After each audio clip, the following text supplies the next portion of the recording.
সবার আগে বন্ধুরা বলো যে কার কার বিয়ে বাড়িতে যেতে ভালো লাগে। আমার তো ভীষণ ভালো লাগে।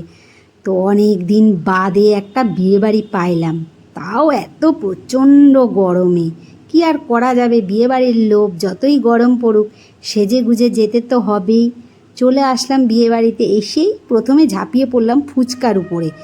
বেশ পেট পুড়ে চারদি ফুচকা খেয়ে নিলাম। ফুচকা খাওয়ার পরে দেখলাম সবাই চিকেন পকোড়া খাচ্ছে। তখন আমি ভাবলাম কি যে লস করলাম, চিকেন পকোড়াটা কেন খাওয়া শিখলাম না। একদম লস হয়ে গেল না আমার, বলো? বিয়েবাড়িতে এসে একটা জিনিস লস হলো। এদিকে দেখছি কফি রয়েছে, ভাবলাম এই গরমে কফিটা খাওয়া কি উচিত হবে? তাও ভাবলাম খেয়ে নেই এক কাপ, ছাড়বো কেন, ফ্রি মাল পেয়েছি, এক কাপ খেয়েই নেই। তো বেশি আর লোভ করলাম না, এক কাপই খেলাম। তারপরে খেতে বসে গেলাম।